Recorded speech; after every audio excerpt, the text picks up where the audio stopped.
Paano nangyari yon? Bakit mas mataas ang grade mo kaysa sa akin?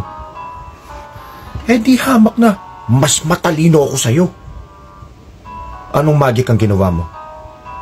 Siguro, nandaya ka, no?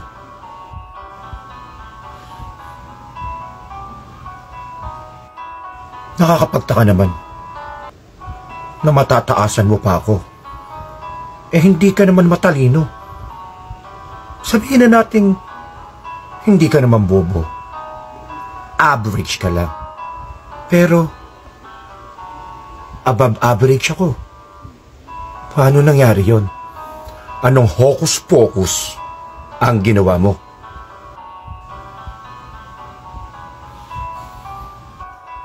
Anong ginawa ko? Eh di nag-aral ako mabuti. Wala naman ako ibang dapat gawin kundi yun, di ba? Mag-aral, magbasa. Ikaw, matalino ka nga. Nagbabasa ka ba? Nag-aaral ka ba?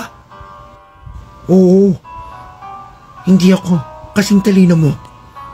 Average lang ako.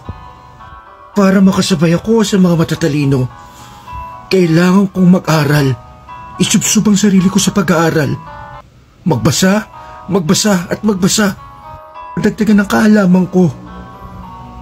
Ngayon, lahat ng paghihirap ko nagbunga. Nagkaroon ako ng mataas na marka. Hocus-pocus pa ang tawag doon? Nataasan ka lang. Dinaya ka na. Ito ang tandaan mo.